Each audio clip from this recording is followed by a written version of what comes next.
up, y'all? It is Shay Shay and grind time. He is present, but he is resting, but he is here. Kira's in the background as well. As you can tell by the title, it's gonna be a story time today, and nobody asked for this. I don't know. I wanted to make it. I wanted to make the story time. And you never know. Maybe somebody's curious. Newcomers might be curious. I don't know. Side note, have y'all had the strawberry Rice Krispie treats? Did you want one? Okay, so first and foremost, I'm gonna get into this story because I don't want it to be like too long, like an hour and something long. I want it to be but I'm gonna take y'all back some to the beginning from when I first came down here to Pontiac. So it might take a little bit, but before I tell y'all that, y'all, I had this thought. Okay, this is gonna be real quick, but it's like a mini story, like a mini memory. Okay, listen. So I'm in elementary school, right? 7 years old, third grade. 7? Yeah, 7 years old, third grade. I was at my elementary school, Nell Haley, and I was in the Boys and Girls Club, right?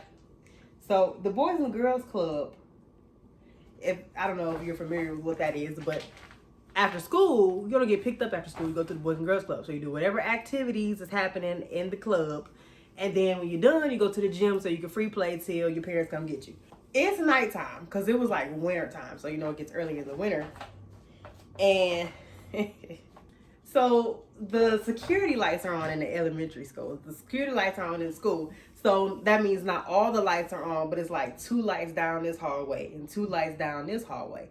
My school is built like the horizon. So it's just straight. It's just a straight line, all right? And then you got our gym that we ate in, the cafeteria / auditorium / everything. That's the gym is in the center. Ain't no windows or nothing. You cannot see what's going on in the school. Once them doors are closed, all you see is white. All you seen was the gym. So, and in the gym as well, the Boys and Girls Club teachers decided they wanted to dim the lights, okay? So it was dark in the school, dim in the gym, all right? And we're waiting on our parents to come get us. It's about 20 of us in there. It was a door on this side of the gym. Not both doors open, but it was like one door that was open. So we playing, we mind our business. We kids, okay? Probably from ages 10 to 6 in the Boys and Girls Club. All right? This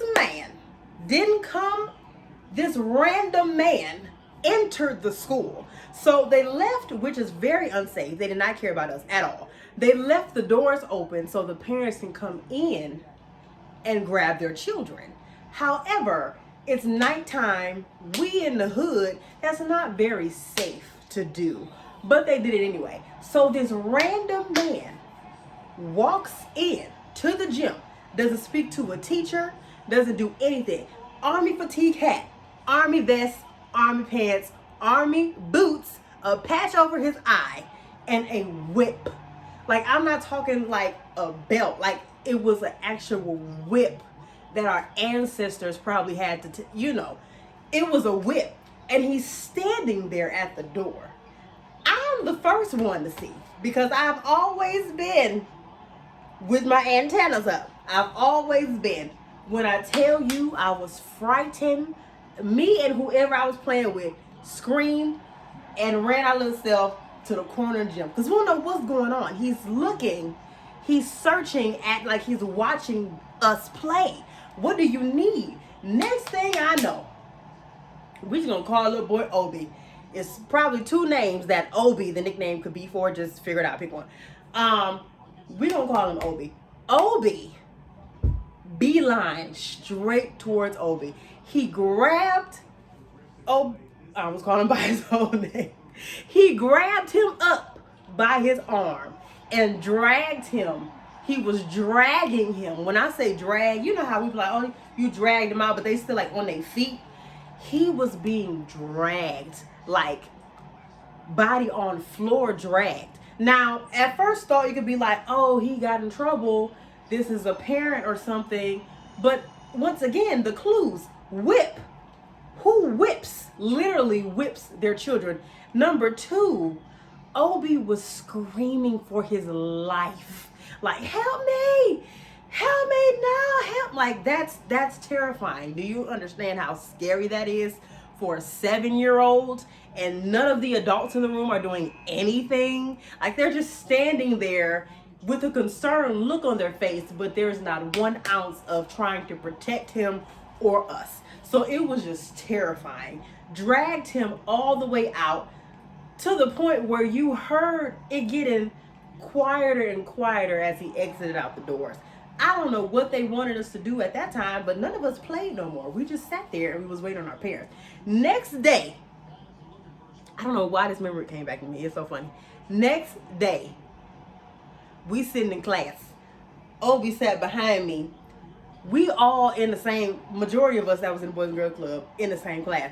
We turn around, and I don't know why I chose to be the leader of the group to ask questions. I said, Obi, who was that man? And he like, what are you talking about? What man? What man? I said, Obi, the man with the whip. What, are you okay? What are you talking about? I don't know. I'm fine. I don't understand what you're talking. I don't know what happened to him that day. I don't know what happened to him that night. I don't know what he did.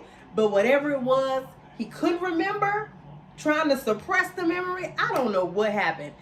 I ain't seen Obi since that day. Since that second day when we came back to school, I ain't seen him since.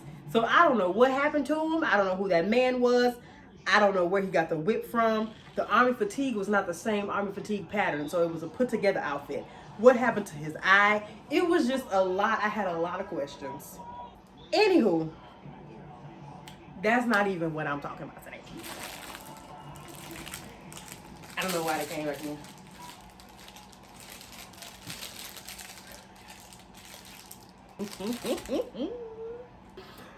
Okay, y'all. This is the story of how my husband and I became a we. All right. So let me take you all the way. Let me take you all the way.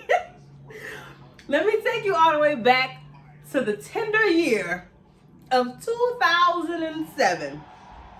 Your girl just turned 15, and my mama took a job down here, so that's where we came. We came trucking along down that highway, and here we was in Pontiacs, right?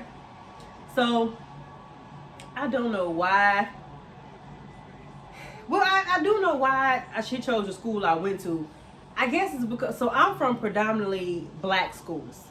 I'm from the hood, so we didn't have no, it was black people, Hispanic people. That's all that was at the school.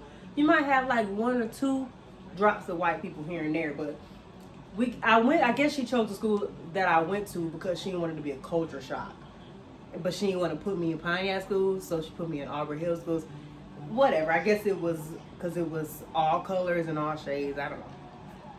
So, I mentioned the school for a reason.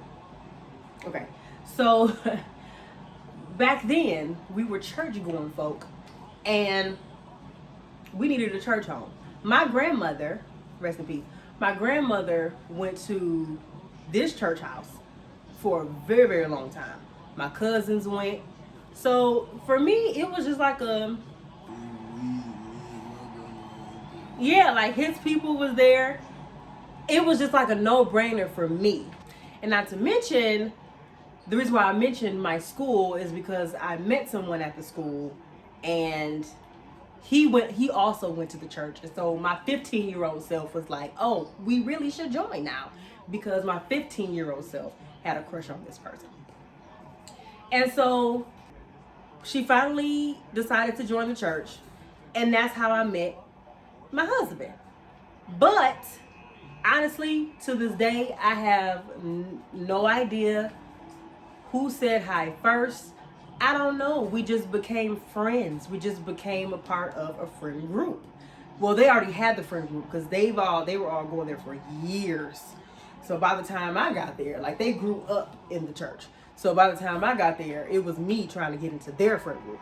But they let me in, and we just became friends. We close friends throughout the years, hanging together, sleepovers, you know, all that type of stuff.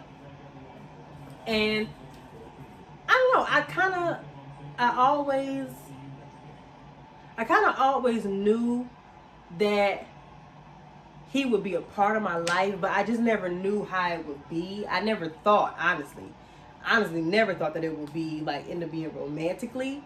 But as a friend, I knew for sure that he was just always gonna be my friend, no matter what. So years is passing. We still friends. There was a point in time where it was a whole debacle with the situationship that I was in, and I'm only calling it a situationship because we were young, we were teenagers, we didn't know what we were doing, so I don't count that as official anything. We were teens. So a whole situation happened with that, and it kind of caused people to be, you know, not really know what side to choose. So I think at that moment we didn't really communicate. I honestly don't know how long that was. I don't think it was for a month. I feel like maybe a couple weeks. I don't know. But even when we started back talking again, it was like we never missed a beat. Fast forward past that. Now we're in 2014. So 2014 comes, and I have entered another situationship. Let me tell you something. About that early 20s Shay. Shay as a whole, okay, has been through a lot of different situations with her family. Some SA, if you know what SA is, I'm not gonna get into it. But it kind of caused me to be a certain way, think a certain way, needing love and validation and just wanting people to actually genuinely care about me. So that made me hold on to things that I never should have held on to. Because I'm not a dumb girl. I'm very intelligent, but the situationships that I've been in, I would kind of overlook things just because I wanted that companionship and I wanted to feel love, quote unquote. So that's what happened. I got into another one, and he knew all about it, and he's telling me, you need to relax, you need to chill. And I hear what he's saying to me, but me being naive and wanting companionship, I heeded what he said, but at the same time, I did not listen. So because I did not listen, like I was supposed to listen, and I really should have listened, Lord have mercy.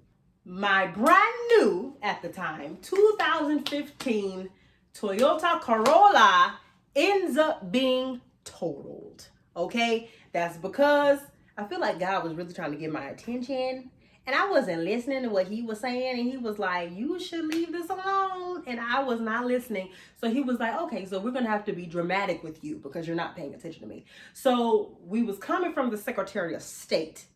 I was not driving. Why wasn't I driving my own car? I do not know, but I wasn't driving. They were not paying attention. Boom, ran right into the back of a what's them cars called? Grand Am, a white Grand Am. When I tell you airbags deployed, whole front of my car gone, just gone. Couldn't hear. I didn't know airbags was like that when they deploy where you couldn't hear for a second, but like it was, I thought the accident was bad. I thought I was hurt the way it deployed. Like I really did. But what was crazy was the Grand Am, like her bumper was still on. Like her car wasn't pushed in, the bumper was still on. It might have been hanging a little bit, but it wasn't even that bad. That's why I say that I feel like God was trying to get my attention, because from that, after it happened, after the accident happened, the police have to come and, you know, you gotta do the police report and exchange all that stuff. First and foremost, the young lady was so nice. She was so sweet to me. She was not mad. Nothing of that sort, which is crazy because it actually wasn't her fault, wasn't our fault, I don't think. I think it was a car. Well, they weren't paying attention. The driver wasn't paying attention. But there was a car that just pulled smooth out in front of her on Perry. So she had to brake really hard, which caused us to have to brake really hard, and we didn't brake soon enough. So that's why she wasn't mad at us or at me, because it was my car.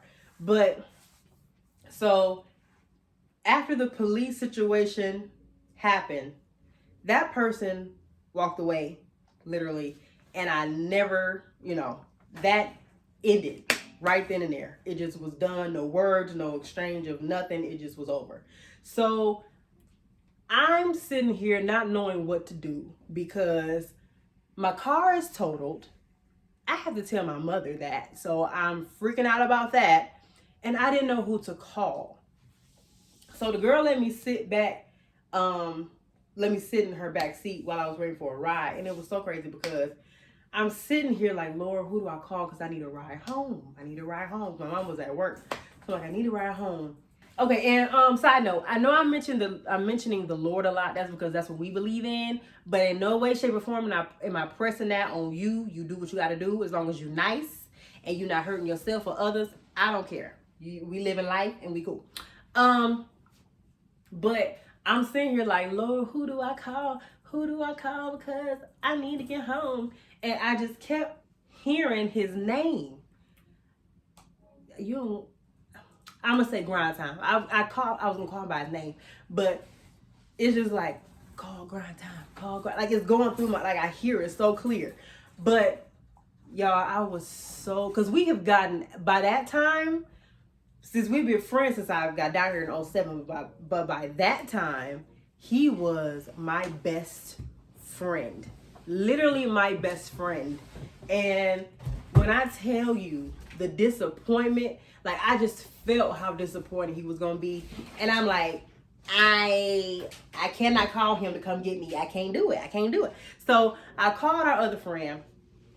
Girl, I cried all the way home. I cried all the way home because one, my car was gone. And it was a real nice car. It had Bluetooth, touchscreen, everything. And it was a real nice car. We would drive that car down to Detroit to get cracked chicken. We would drive it down there to also do the river walk. That was our tradition. We would do it every single Sunday and walk on the river walk and look at all the people and look at Canada and wish we could go. That's what we would do. And so I'm crying because my car is gone.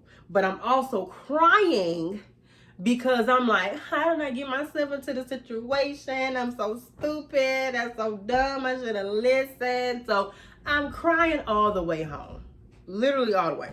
After the accident, I think it was a period of time where I guess we weren't really talking again during that time, I guess, because, he was disappointed.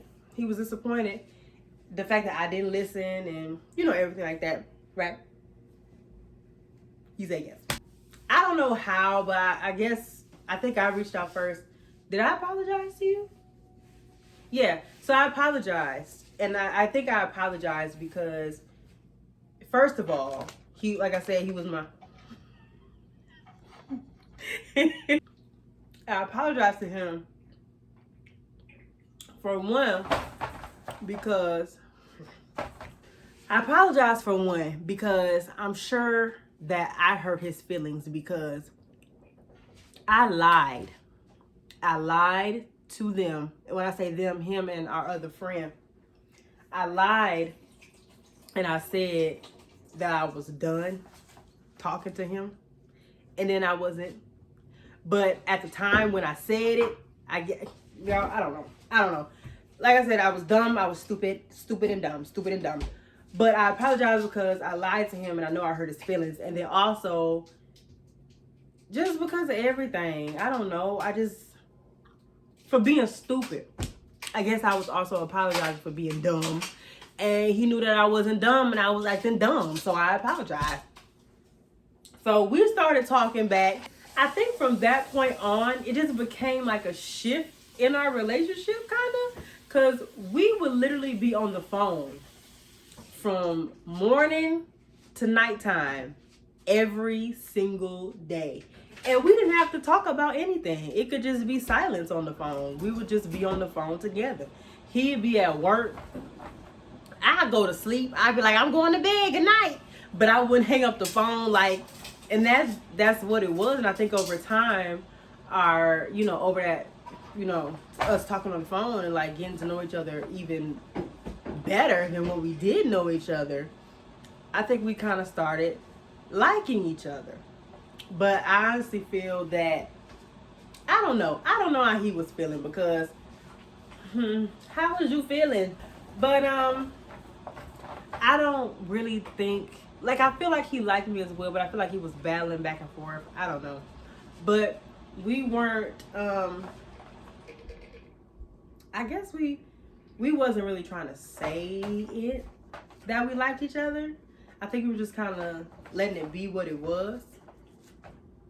But I remember one night, it was an award show on. I don't know what award show it was, but it was one of the nights that, because I told you we talked every day, all day. But I think during this time, we were on the phone. We were on the phone because 7th Streeter was on the TV screen, and he liked 7th Streeter. I don't know if you still like 7th Streeter?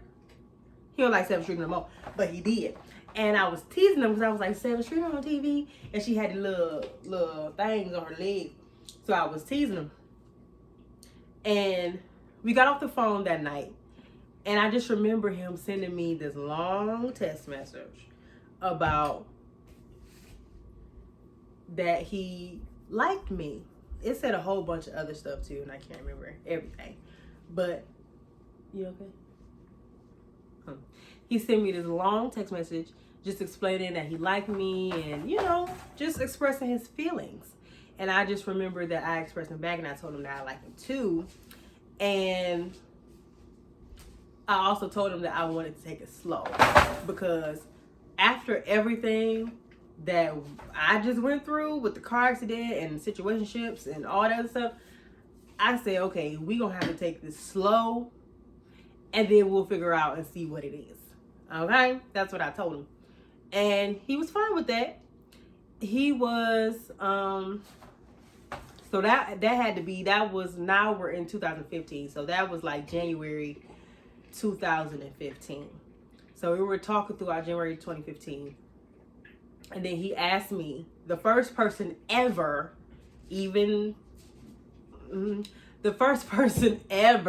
to ever ask me to be a Valentine. He was the first person to ever ask me. And I was just so excited because, like I said, I've never been asked before. And he came and got me. And I wanted to go to this restaurant downtown, Detroit, but I don't know why I wasn't putting two and two together. It's Valentine's Day. It was busy. You got to pay for parking. They was charging like $20 just to park. And the restaurant I wanted to go to, it was like by Greektown. So the restaurant didn't have like its own parking area. Like, you got to walk down the strip to get there. You don't have to park a long way, or if you want to park close, you got to pay $20.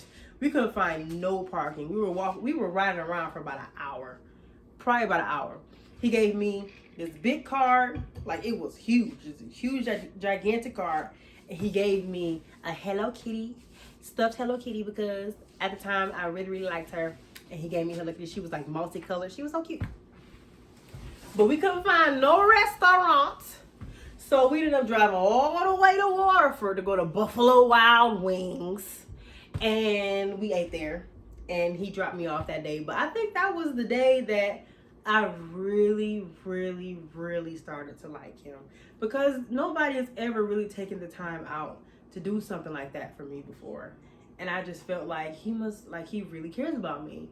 So, February 25th, 2015 was the day that we made it official, and he officially became my boyfriend, which was crazy to me. It felt different because this was like my first real relationship ever, and I'm an adult too, so it was like, I don't know, it's something about being grown and saying, oh, I have a boyfriend. Like, I don't know, it was just different. And I'm hanging with his family, his brothers, and his sister, which were already my babies prior to us getting together. So that was nothing. Like, they've always been my siblings, especially when we told his grandma, and grandma was okay with it, because I feel like if grandma did not like that, she would with no hesitation say that she did not like it. So when she approved of it, I was like, oh well, this all right with me, I'm good. So we were just it was the end of May or something like that, and we were just at his grandmother's house, and as a mutual decision, kind of like as a mutual decision, we decided we wanted to get married.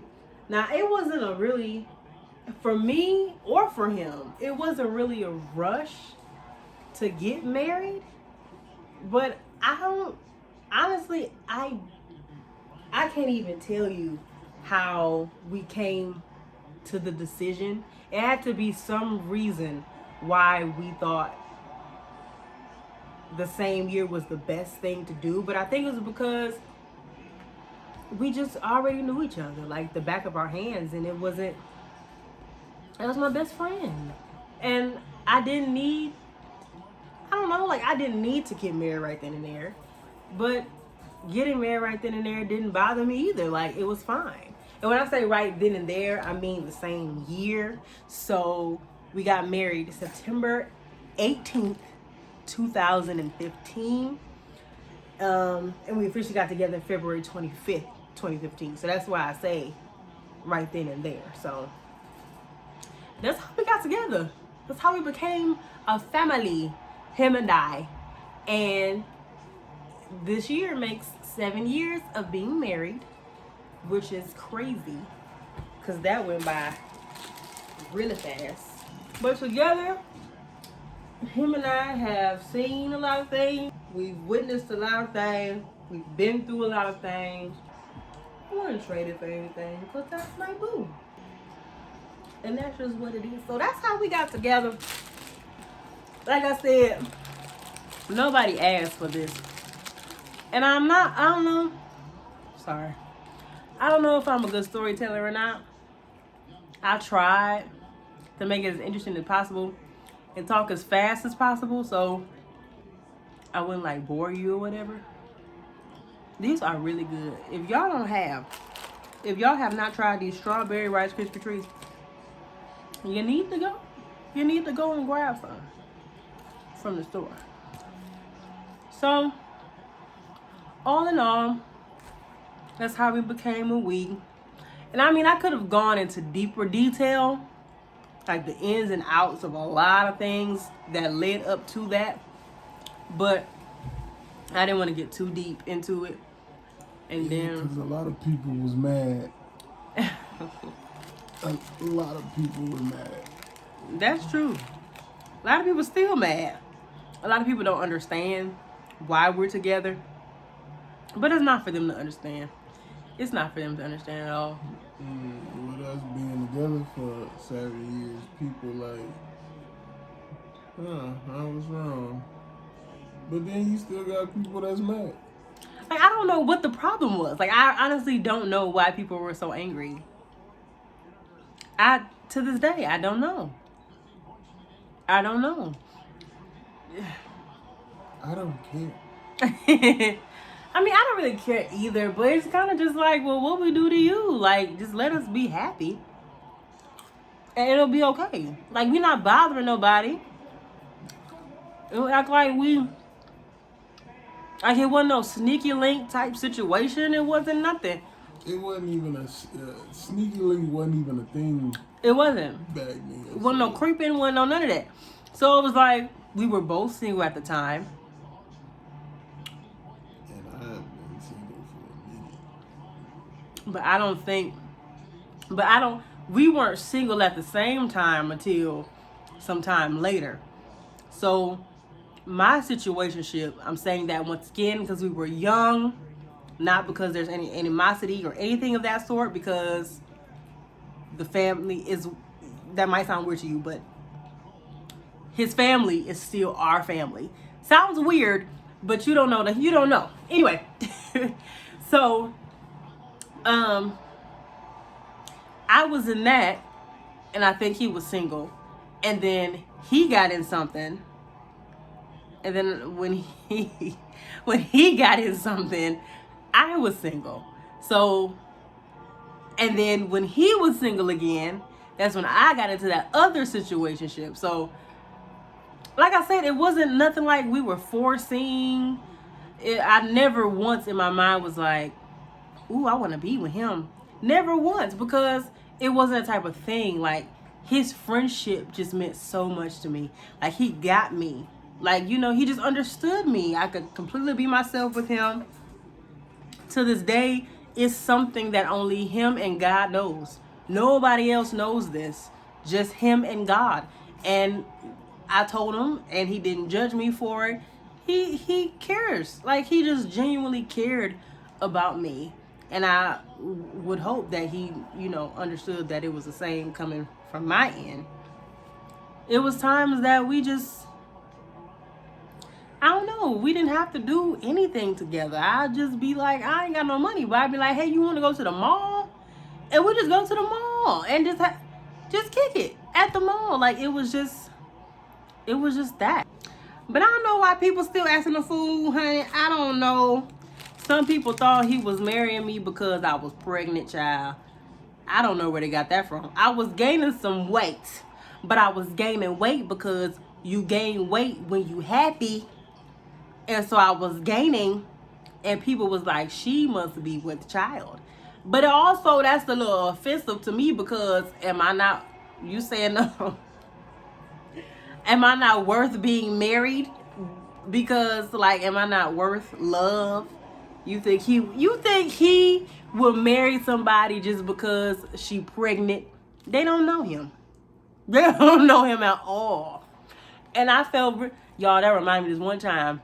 I'm not gonna say his name, but we was at the church house, and I had on a dress, right? My stomach was a little protruding. Now, I wasn't this big back then. I was skinny. But my stomach was a little protruding because I just ate. They wasn't used to seeing her with weight on her. Yeah. He gonna walk up to me and say, congratulations. Now, he said congratulations looking at my stomach. So I said, for what? And he don't have, oh, nothing, oh, no. Do y'all know how rude that is? To tell somebody congratulations for being pregnant and they not pregnant, they just like to eat food. But that's our story, y'all. And we got so many other stories to tell. If he ever want to do a story time, I'm sure he has some good story times to tell. I would have to dig deep into my memories. I have one good story time to tell, but I'm not going to tell it. Yeah, guys. That's our story of how a he and a she became a we. And 7 years down of marriage, of relationship, period. So that's it, guys. Thank you so much for tuning in. Comment some things about what you would like to see from us, because we need some new ideas. Especially with us trying to push out these videos twice a week. Just trying to push out these videos twice a week. So we love you guys. We appreciate you for watching. If you watched this whole story time, thank you so much for wanting to know more about us and about our relationship. And we'll catch you in the next video. Bye.